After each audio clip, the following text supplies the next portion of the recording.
Assalamualaikum warahmatullahi wabarakatuh. Selamat berjumpa kembali anak-anakku sekalian kelas 9 SMP Negeri 27 Purworejo di dalam channel Pak Eko saja. Di sini insya Allah nanti kita akan belajar bersama tentang materi beriman kepada hari akhir atau hari kiamat. Sebelum kita mulai anak-anakku sekalian, mari kita buka bersama dengan bacaan basmalah. Bismillahirrahmanirrahim. Anak-anakku sekalian, untuk mempermudah kalian belajar agama Islam, di SMP Negeri 27 Purworejo telah disediakan aplikasi SMP Negeri 27 Purworejo atau disingkat APK SMP Negeri 27 Purworejo yang logo ikonnya seperti logo sekolah kita. Aplikasi ini cukup ringan, sehingga silakan bagi anak-anakku sekalian yang belum menginstalnya, bisa segera menginstal di HP-nya masing-masing untuk mempermudahnya. Mari kita mulai pembelajaran untuk materi yang kedua pada hari ini, yaitu iman kepada hari akhir. Berikut saya akan share slide yang bisa kita pelajari bersama.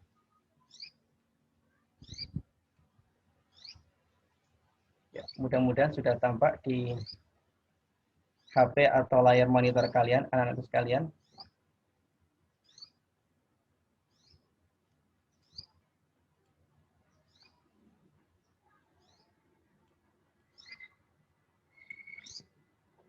Ya, materi pada saat ini yang akan kita pelajari bersama adalah beriman kepada hari akhir.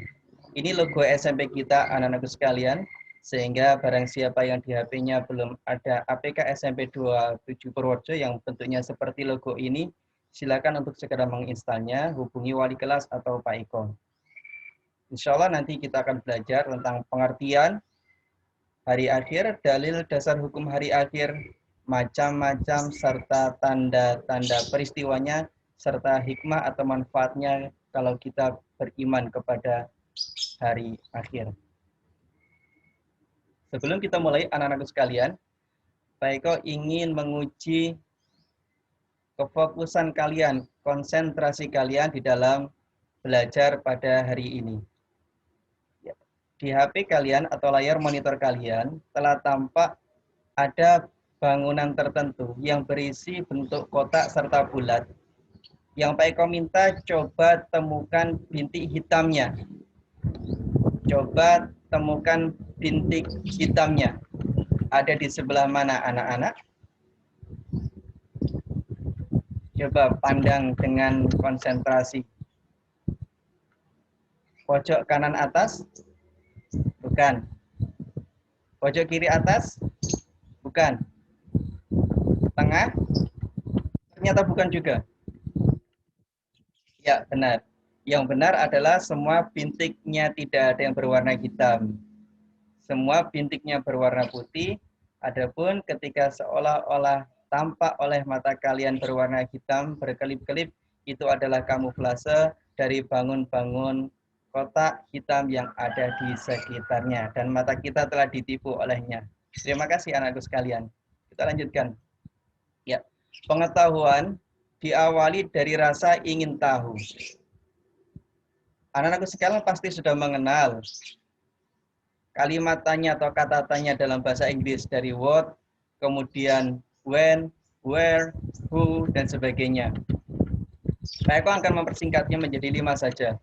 Yang pertama adalah what atau apa. Ketika anak-anakku sekalian mau menanyakan dengan kata apa terhadap segala sesuatu, maka kalian akan mendapatkan jawaban tentang pengertian dari pengetahuan atau materi tersebut. Contohnya, ketika ada sesuatu yang asing, ada sesuatu yang baru, kemudian kalian bertanya, ini apa? Maka kalian pasti akan mendapatkan pengertian atau minimal nama dari benda atau materi tersebut. Demikian pula dalam pelajaran. Ketika kita belajar tentang iman pada hari akhir, maka seharusnya pertanyaan yang pertama kali akan terlontar dari kita, apakah hari akhir itu? Atau apakah iman itu? Nah, ketika anak-anak mulai menanyakan hal-hal yang seperti itu, ketika nalar kalian mau bertanya, maka berawal dari situlah pengetahuan kalian akan hadir. Tapi manakala Anda tidak mau bertanya terhadap segala sesuatu, maka kemungkinan besar Anda tidak akan mendapatkan pengetahuan apa-apa. Yang kedua, kapan dan di mana. Ketika Anda menanyakan kapan dan di mana, maka Anda akan mendapatkan jawaban waktu dan ruang di mana pengetahuan atau materi tersebut terjadi. Contoh, misalnya kalian bertanya, kapan Pak terjadinya kiamat? Maka kalian akan mendapatkan jawaban waktu atau pengetahuan tentang waktu di mana materi tersebut akan terjadi. Yang ketiga adalah siapa. Kalau kalian mau menanyakan siapa terhadap hal-hal baru yang Anda temui, maka Anda akan mendapatkan jawaban tentang subjek yang terlibat dalam pengetahuan atau materi tersebut. Siapakah orang-orang yang terlibat di dalamnya, dan sebagainya. Yang keempat adalah mengapa. Ini adalah pertanyaan yang cukup tinggi. Ketika Anda menanyakan mengapa, maka Anda akan mendapatkan jawaban latar belakang dari pengetahuan atau materi tersebut. Dan yang kelima adalah bagaimana. Ketika anak-anakku sekalian menanyakan bagaimana, maka Anda akan mendapat gambaran proses dari pengetahuan tersebut. Nah, cobalah dari hal-hal yang kecil ini, hal-hal yang kecil di sekitar kalian, tanyakan apa itu, kapan dan di mana, siapa, mengapa, dan bagaimana. Insya Allah berawal dari 5 kalimat ini, Anda akan mendapatkan lebih banyak pengetahuan daripada hari-hari yang kemarin. Pak Eko ingin mengajak kalian untuk sekedar kembali kepada APK SMP 27 kita. Ketika APK ini kalian klik dan Anda memilih channel Pendidikan Agama Islam dan Budi Pekerti kelas 9, seperti tampilan gambar yang paling kiri ini.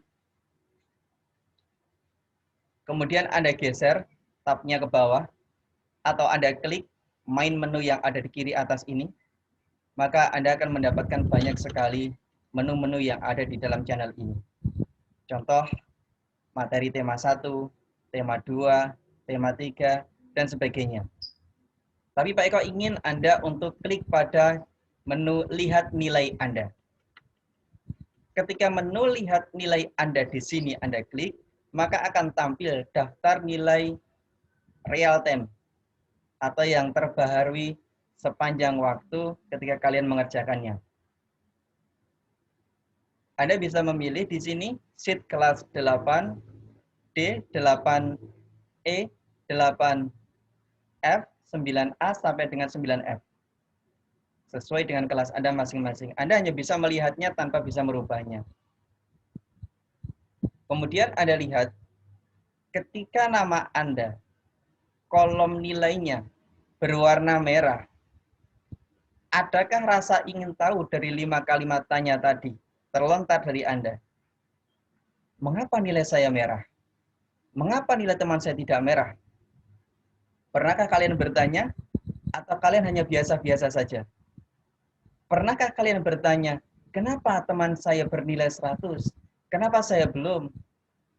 Jika Anda belum pernah bertanya seperti itu, maka sungguh Anda memang benar-benar cuek atau acuh terhadap keadaan sekeliling Anda. Atau Anda menganggap pengetahuan ini tidak penting bagi Anda.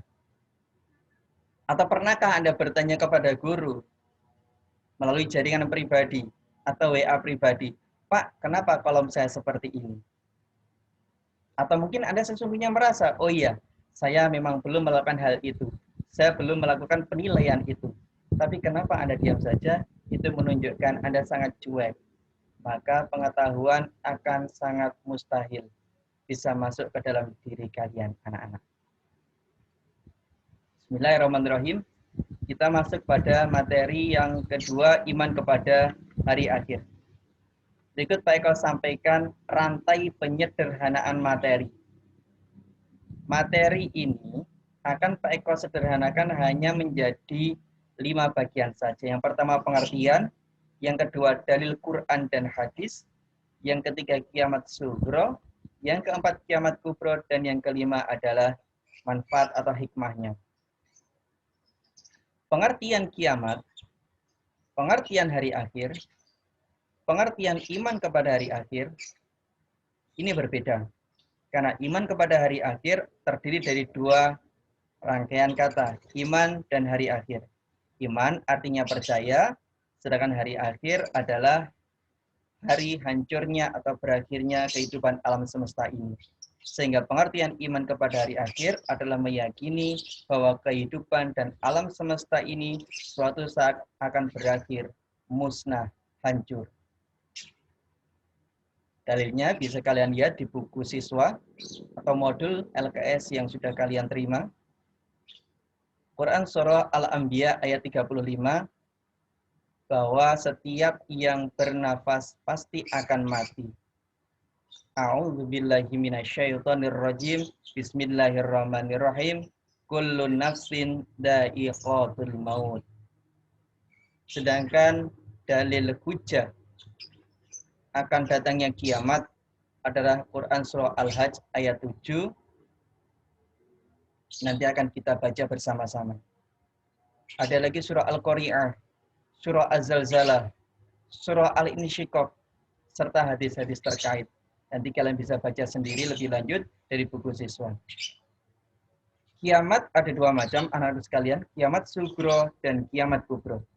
Kiamat sugro artinya kiamat kecil, yaitu berakhirnya kehidupan atau matinya masing-masing makhluk, termasuk manusia, binatang, dan segala yang bernyawa. Setelah manusia mati, dia akan masuki alam gaib yang bernama alam barzah. Artinya manusia memasuki periode yaumul barzah. Barzah artinya adalah dinding yang akan mendinding manusia, nyawa ruh manusia dari dunia ini dan dari kampung akhirat. Jadi alam kubur adalah alam di antara alam dunia serta alam akhirat. Setelah setiap manusia masing-masing mati, suatu saat akan terjadi kiamat kubro atau kiamat besar, yaitu berakhirnya kehidupan seluruh alam semesta. Bukan cuma manusia yang berakhir, bukan cuma binatang, bukan cuma Indonesia, bukan cuma bumi, bukan cuma tata surya, tetapi seluruh alam semesta akan berakhir, akan mati, kecuali Allah Subhanahu wa Ta'ala. Allahu la ilaha illa huwal hayyul qayyum.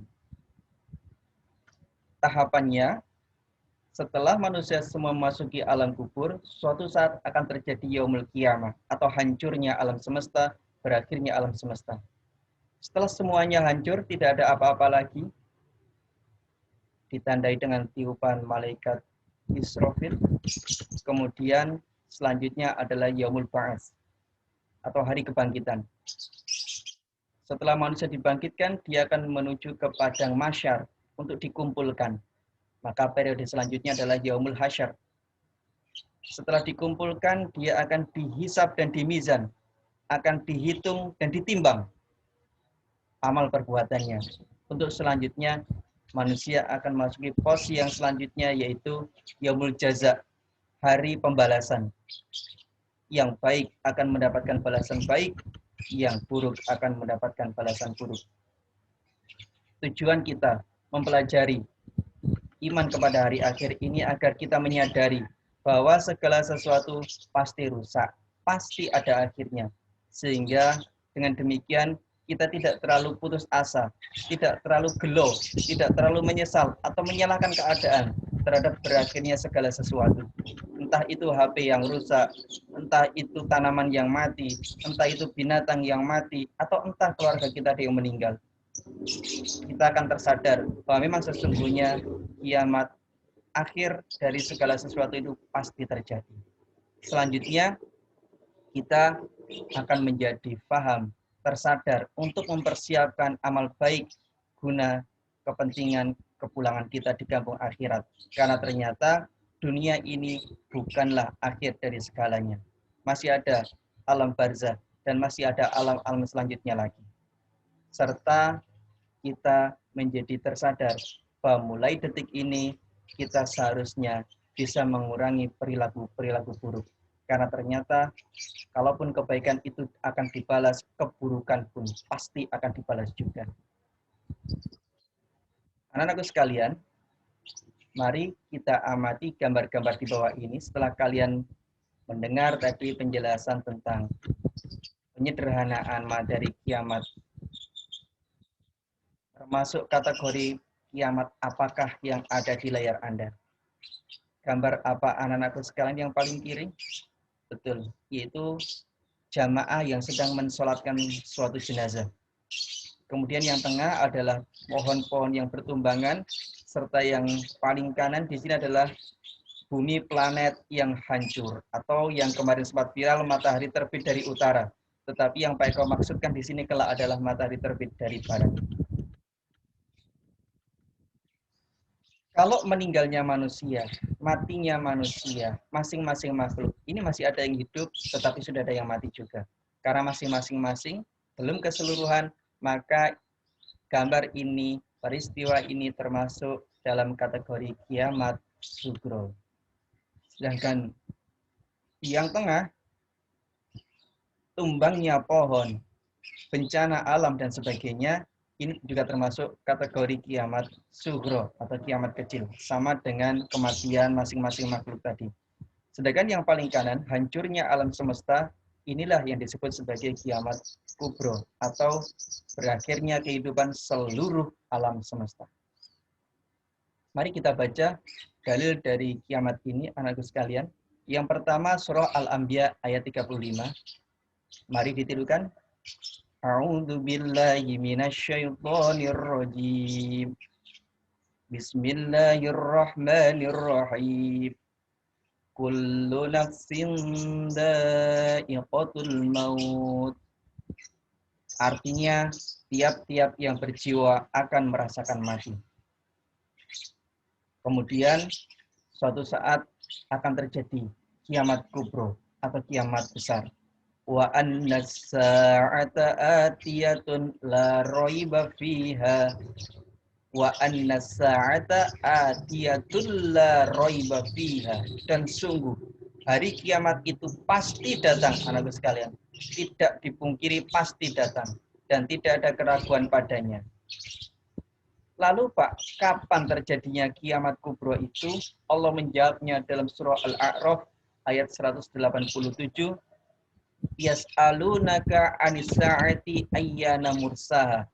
Mereka menanyakan kepadamu tentang kiamat, bilakah terjadinya? Kapankah terjadinya? Qul, katakanlah, innama ilmuha inda rabbi. Sesungguhnya pengetahuan tentang kiamat itu adalah pada sisi Tuhanku. La yujalliha liwaqtiha illahu.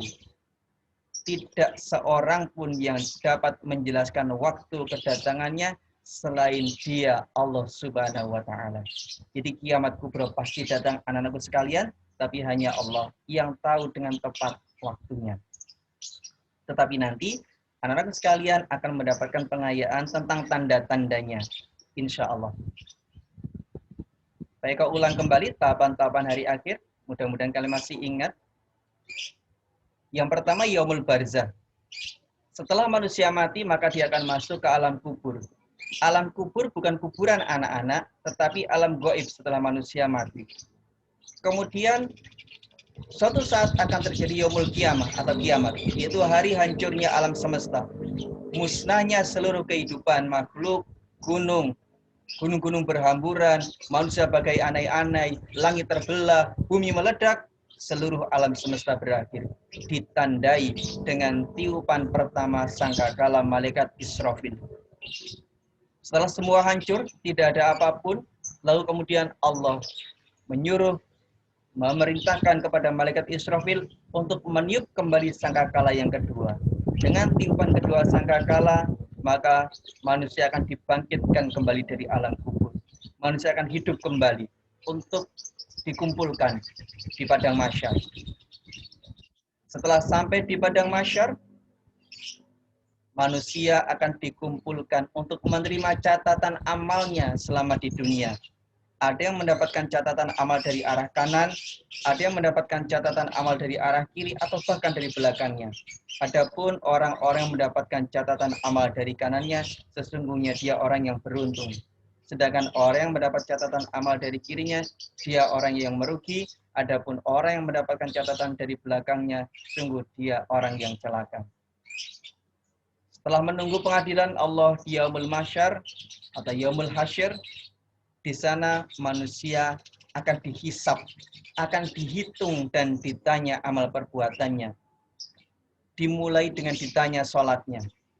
Bagaimanakah sholatnya? Maka mari anak-anakku sekalian, bagi yang merasa sholatnya belum baik, kita perbaiki. Jika belum tahu ilmunya, bertanyalah pada ustadz, pada yai, pada bunyai, mengajilah di majelis taklim, TPQ, TPA, atau pada guru-guru kalian. Saat manusia ditanya pada yaumul hisab, Allah mengunci mulut-mulut kita. Tetapi yang akan berkata dan menceritakan perbuatan kita adalah tangan-tangan kita. Sedangkan kaki akan menjadi saksi. Sehingga kita tidak bisa berbohong, tidak bisa mengelak kalau mulut kita telah dikunci. Justru yang akan berkata adalah tangan-tangan kita, jemari-jemari kita. Selesai dihitung, kemudian manusia akan ditimbang amal baiknya dan amal buruknya, atau memasuki periode Yaumul Mizan. Saat ditimbang itu, manusia akan tampak sekali lebih berat manakah timbangannya. Akankah lebih berat timbangan kebaikannya, atau justru lebih berat timbangan keburukannya. Setelah nampak, barulah kemudian manusia akan dibalasi. Manusia akan masuk ke periode Yaumul Jaza, dibalas. Tidak ada yang akan dirugikan. Semua perbuatan di dunia akan dibalasi. Yang baik akan mendapatkan balasan kebaikan sekalipun sebesar debu. Demikian pula keburukan sekecil debu pun pasti akan mendapatkan balasannya. Maka bagi anak sekalian, janganlah bosan untuk beramal baik. Sekalipun itu remeh, sekalipun itu kecil, sekalipun itu tidak diketahui orang lain. Karena memang amal kita tidak untuk diperlihatkan kepada orang lain. Demikian pula berhati-hatilah bagi anak-anakku sekalian yang masih gemar berbuat sia-sia, berbuat maksiat, berbuat keburukan. Karena sekecil apapun perbuatan kita, yang buruk akan mendapatkan balasan dari Allah Subhanahu wa Ta'ala. Lalu, persiapan kebaikan apakah yang saat ini sudah kita siapkan anak-anak? Jika kematian kecil, yaitu wafatnya kita, meninggalnya kita terjadi, sudahkah kita siap? Jika kiamat kubro datang, sudahkah kita siap? Jika belum, maka sadarlah, mari kita perbaiki mulai hari ini, mulai detik ini, dari hal yang paling kecil dan dari kita sendiri. Selanjutnya, setelah kalian selesai untuk mempelajari materi tersebut dari buku siswa, dari modul atau LKS atau sumber lainnya, Pak Eko sampaikan penilaian 2.1. Ingat, pahami dahulu peta materi dan penjelasannya dari slide sebelumnya. Pahami dari buku siswa modul LKS atau sumber informasi lain. Jika ada kendala atau kesulitan memahami, manfaatkan model tutor teman sebaya atau peer teaching dengan bertanya dan saling belajar pada teman yang lebih paham. Dan jika masih terkendala atau belum paham, jangan ragu untuk japri atau menghubungi guru. Setelah itu, baru boleh mengerjakan penilaian 2.1 pada APKS sampai N27 Purworejo atau link yang tersedia di bawah ini. P21 bentuknya adalah pilihan ganda dan dikerjakan secara mandiri. Selanjutnya P2.2 atau penilaian 2.2. Anda diperkenankan mengerjakan penilaian 2.2 dengan cara bekerja kelompok secara virtual, maksimal 3 siswa per kelompok. Langkah-langkahnya setelah membentuk kelompok atau dikerjakan sendiri, pilih satu tema kalian. Boleh Anda memilih kiamat sugro, boleh memilih yaumul barzah, boleh memilih yaumul qiyamah, yaumul ba'as, dan seterusnya. Atau salah satu tanda kiamat kubro. Pak Eko ulang, salah satu tanda kiamat kubro. Salah satu saja. Kemudian yang kedua, carilah informasi tentang tema yang kalian pilih tersebut dari sumber selain buku siswa, modul, atau LKS. Misalnya dari majalah Islam, dari koran, dari televisi, dari internet, dan sebagainya. Lalu salin atau sadur isinya di buku catatan Anda. Jika bekerja kelompok, berarti satu kelompok isinya sama. Jika Anda mengambil informasi bacaan dari buku, majalah, koran, dan sejenisnya, cantumkan judul buku atau koran atau majalah yang kalian ambil informasinya. Cantumkan pula nama pengarang penulisnya, serta cantumkan penerbitnya. Jika Anda mengambil informasi dari televisi, tuliskan nama tayangannya, stasiun TV yang menayangkan, serta pengisi atau pematerinya. Tapi jika Anda mengambil informasi dari internet, tuliskan alamat websitenya. Ingat, alamat websitenya bukan Google atau Mozilla atau yang lain. Karena Google, Mozilla, atau sejenisnya bukan website, tetapi nama mesin pencari. Jangan mengambil informasi ini dari sumber Facebook, medsos, situs Brainly, dan YouTube. Karena bukan itu yang Pak Eko inginkan. Setelah kalian lakukan, kalian sadur, up di buku tulis, upload foto dari penilaian kalian, dari tugas kalian di buku catatan pada APK SMP 27 atau pada link yang ada di tampilan ini. Ya. Jika Anda menggunakan gadget untuk mencari informasi, Anda diperbolehkan menggunakan HP, laptop, komputer, dan sebagainya. Gunakanlah alat-alat Anda untuk kebaikan. Kurangilah penggunaan alat-alat Anda untuk keburukan, maksiat, dan yang sia-sia. Langkahnya, yang pertama, Anda masuk ke mesin pencari misalnya Google. Maka Anda ketikkan di sini google.co.id, kemudian enter. Maka akan tampil halaman seperti ini. Setelah itu, dalam kotak pencarian, masukkan tema yang kalian pilih. Misalnya, kematian pasti datang. Atau misalnya Yaumul Barzah, atau misalnya tanda-tanda kiamat. Misalnya tanda kiamat terbitnya matahari dari arah barat, atau tanda kiamat kubro runtuhnya Ka'bah, dan sebagainya. Salah satu saja. Setelah Anda klik atau Anda enter, maka akan tampil hasil penelusuran seperti ini. Banyak sekali website-website yang nanti akan ditampilkan. Kalau Anda tarik scroll ke bawah, maka di bawah masih akan tersedia banyak sekali halaman. Pada tulisan GOOOGL seperti ini, ada 1, 2, 3, dan seterusnya. Anda bisa pilih juga ini. Sampai informasi yang kalian inginkan tertampil dan bisa kalian sadur atau kalian tulis. Kemudian pilih salah satu laman atau website yang dapat dipercaya. Misalnya ini Pak Eko ambil yang di tampilan ini adalah pencarian nomor 2.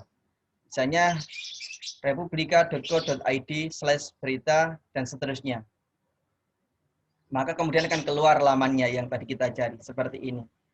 Maka kemudian kalian bisa menyalin, menyadur, atau meringkasnya menjadi maksimal 2 halaman berjajar dari buku Anda. Tidak boleh lebih, kurang malah boleh. Kalau memang ada dalilnya, tulis dalilnya. Demikian anakku sekalian penggunaan gadget atau internet untuk mengerjakan penilaian 2.2.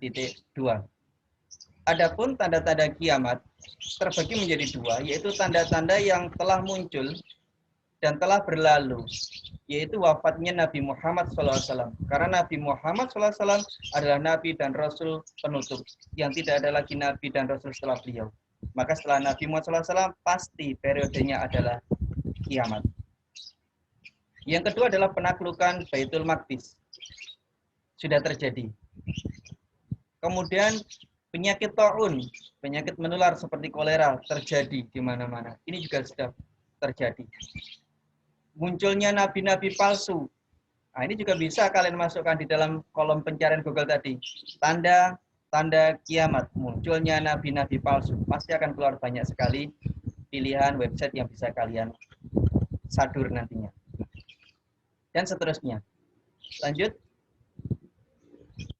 Sedangkan yang berikut ini adalah tanda-tanda kiamat besar yang belum terjadi, yaitu Perang Dunia Ketiga atau Perang Armageddon. Kemudian sungai Eufrat akan mengering dan menyibakkan emasnya. Ini belum terjadi. Turunnya Al-Mahdi belum terjadi. Munculnya Dajjal belum terjadi. Turunnya Nabi Isa alaihissalam belum terjadi, dan seterusnya. Ya, demikian anak-anakku sekalian dari kita pada hari ini tentang iman kepada hari akhir. Mudah-mudahan yang sedikit ini bermanfaat. Jika Anda mengalami kendala, jangan lupa untuk menghubungi teman-teman Anda untuk melakukan tutor teman sebaya atau menghubungi guru yang mengampu kalian. Demikian, kurang lebihnya mohon maaf. Wassalamualaikum warahmatullahi wabarakatuh.